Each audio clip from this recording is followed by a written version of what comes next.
Hello everyone, मैं अंकुर अवेले आप सभी का स्वागत करता हूं आपके अपने channel magnet brains Hindi medium पर। मैग्नेट ब्रेन्स हिंदी मीडियम एक ऐसा प्लेटफॉर्म है जो हिंदी माध्यम की कक्षा 7वीं से लेकर कक्षा 12वीं तक का संपूर्ण पाठ्यक्रम बिल्कुल निःशुल्क में उपलब्ध करा रहा है। मतलब यह कि आपको यहां पर किसी प्रकार का कोई पेमेंट नहीं करना है, कोई सब्सक्रिप्शन परचेज नहीं करना है। सभी वीडियोस आपको मिलेंगे बिल्कुल निःशुल्क, वो भी क्वालिटी कंटेंट और बेस्ट फैकल्टीज के साथ। तो चलिए बात करते हैं कि हम इस वीडियो में क्या पढ़ेंगे। इस वीडियो में हम राष्ट्रीय दल और क्षेत्रीय दल मतलब नेशनल पार्टी क्या होंगी और रीजनल पार्टी क्या होती है उनके बारे में बात करेंगे। ये टॉपिक है कक्षा 10वीं की राजनीति विज्ञान के अध्याय 6 के, जिसको आप राजनीतिक दल के रूप में जानते हैं।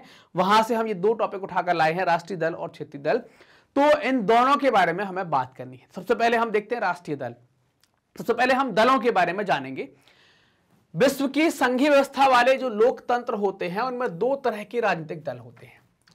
एक तो दल होते हैं जिनकी संघीय इकाइयां होती हैं, जिनकी सिर्फ एक इकाई अस्तित्व में होती है, मतलब एक ही चली आ रही है वही अस्तित्व में रहेगी। और एक होते हैं कि उनकी अनेक या संघ की सभी इकाइयां अस्तित्व में रहती हैं। जैसे आप देखते हैं कि स्टूडेंट विंग ओपन हो गई, किसान मोर्चा, महिला मोर्चा, युवा मोर्चा, ये सब क्या है, ये हमारे देश में इस प्रकार का है। हर एक पार्टी ने अपना विद्यार्थी संगठन, अपना किसान संगठन ऐसे बना के रखे हैं। तो अनेक संघ होंगे। राष्ट्रीय दलों की राज्य इकाइयां भी होती हैं, जैसे आप देख पाते हैं भारत में भी। ये सारी इकाइयां राष्ट्रीय स्तर पर तय होने वाली नीतियों, कार्यक्रमों और रणनीतियों को ही मानती है ना। ये सारी इकाइयां क्या होंगी, जो राष्ट्रीय स्तर पर चीजें तय होंगी उनको ही ये मानेंगी।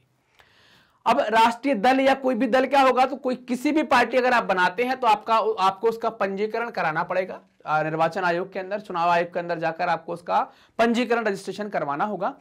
फिर चुनाव आयोग आपको चुनाव चिन्ह देगा और आपको मान्यता प्राप्त दल आपको घोषित कर दिया जाएगा। मान्यता प्राप्त दल आप कब घोषित होंगे? मान्यता प्राप्त दल आप घोषित हो सकते हैं दो स्थितियों में। आप राष्ट्रीय दल बन सकते हैं और राज्य स्तरीय दल बन सकते हैं। राष्ट्रीय दल अगर आपको बनना है तो लोकसभा चुनाव में या 4 राज्यों की विधानसभा चुनाव में 6% वोट या 4 लोकसभा की सीटें आपने जीती हो तो आप राष्ट्रीय दल बन सकते हैं। राजकीय दल बनना है तो विधानसभा चुनाव में कुल पड़े वोट का 6% और 2 सीटें आपने जीती हो तो आप क्या हो जाएंगे, राज्य स्तरीय दल बन जाएंगे।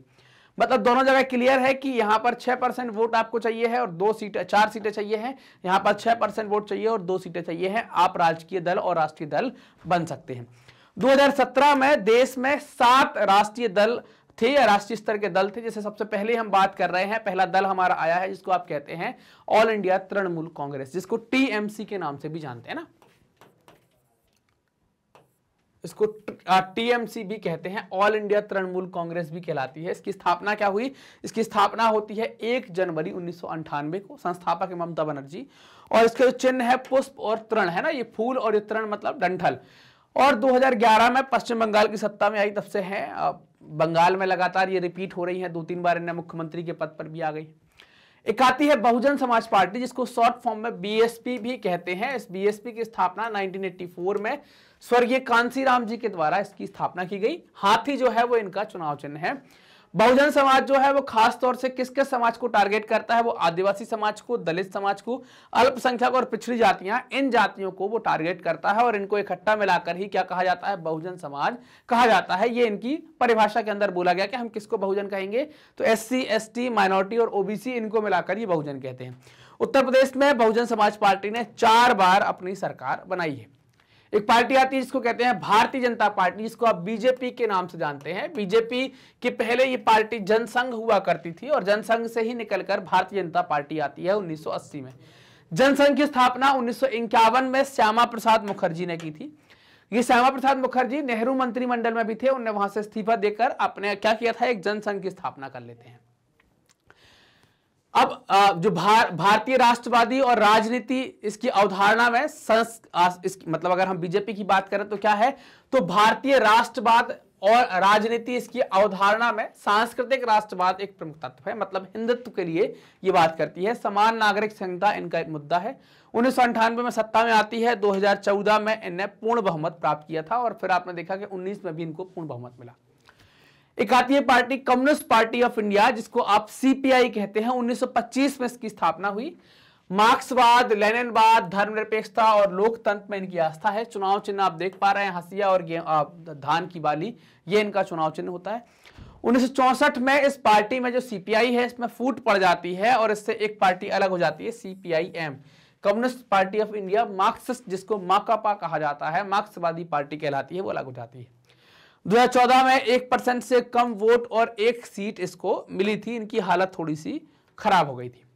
Communist party of India, Marxist जिसको आप कहते हैं, CPIM जिसको कहा जाता है, इनका आप चुनाव चिन्ह देख पा रहे हैं कि हंसिया और एक हथौड़ी और एक चांद सितारा, लाल कलर में ही ज्यादातर छपता है। ये स्थापना 1964 में चूंकि CPI फूटी थी। इनका विश्वास किसमें? लेनिनवाद में इनकी आस्था है। सामाजिक आर्थिक न्याय इनका लक्ष्य है कि सोशल इकोनॉमिक जस्टिस की तरफ ये जाना चाहते हैं। पश्चिम बंगाल में 34 वर्षों तक लगातार इनकी सरकार रही। 2014 में 3% से वोट कम मिले इनको और 9 सीटें इनको मिलती हैं। इंडियन नेशनल कांग्रेस की स्थापना अगर आप देखते हैं तो 1885 में होती है। कब होती है? 1885 में, 1885 में होती है ना। आपका करेक्ट करके यहां लिखेंगे 1885 में इसकी स्थापना होती है। A.O. ह्यूम के द्वारा इसकी स्थापना की गई। जवाहरलाल नेहरू आधुनिक धर्मनिरपेक्ष लोकतांत्रिक गणराज्य बनाने का इनके द्वारा प्रयास किया गया, जो कांग्रेस की तरफ से भारत के पहले प्रधानमंत्री भी बनते हैं। 1971 तक लगातार शासन आपको देखने को मिलेगा कांग्रेस का। इसके बाद 1980 में सरकार आएगी। 71 तक क्या 77 तक आप लगातार देख सकते हैं। फिर 80 में सरकार आएगी, फिर 89 में आएगी, फिर 2004 से 14 तक भी आपको सरकार इनकी देखने को मिलेगी। नेशनल पार्टी जिसको नेशनल कांग्रेस पार्टी कहते हैं, NCP कहा जाता है, 1999 में बनाई गई। प्रमुख पदों को भारत में जन्मे नागरिकों के लिए आरक्षित ये करना चाहती थी। महाराष्ट्र की पार्टी है और शरद पवार इसके प्रमुख के रूप में आप देख पाते हैं। क्षेत्रीय दल या स्टेट पार्टीज की अगर हम बात करें तो 7 पार्टियों के अलावा सभी पार्टियां क्या हैं, जिनको क्षेत्रीय दल कहा जाता है, जिन्हें निर्वाचन आयोग राज्य दल के रूप में मान्यता देता है, उन्हें आमतौर पर क्षेत्रीय दल कहते हैं। जैसे समाजवादी पार्टी, बीजू जनता दल, BJD जिसको कहा गया, सिक्किम लोकतांत्रिक मोर्चा, ये सब क्या है, आप ये सारी पार्टियों को आप क्षेत्रीय दल कह सकते हैं। पिछले 3 दशकों में, मतलब पिछले 30 सालों में क्षेत्रीय दलों की ताकत और संख्या में काफी वृद्धि होते हुए आपको दिखेगी। एक नक्शा आप देख पा रहे हैं, इसमें अलग अलग राज्य की क्षेत्रीय पार्टियों के बारे में बात की गई है, बताया गया, आपकी बुक के अंदर भी दिया गया है। अगर यहां आप नहीं देख पाते हैं तो बुक के अंदर भी आप इसको देख सकते हैं। जैसे हम 1-2 पार्टियों पर बात कर लें, जैसे आप देखें जम्मू एंड कश्मीर में, तो यहां पर आप देख पाते हैं नेशनल कॉन्फ्रेंस है, PDP है, ये ऐसी पार्टियां आपको यहां पर देखने को मिलती हैं, है ना। और आप कहीं भी आप देख पाए, जैसे महाराष्ट्र के अंदर, बिहार के अंदर आप देख पाते हैं तो JDU आपको देखने को मिलती है ना, RJD आपको देखने को मिलती है।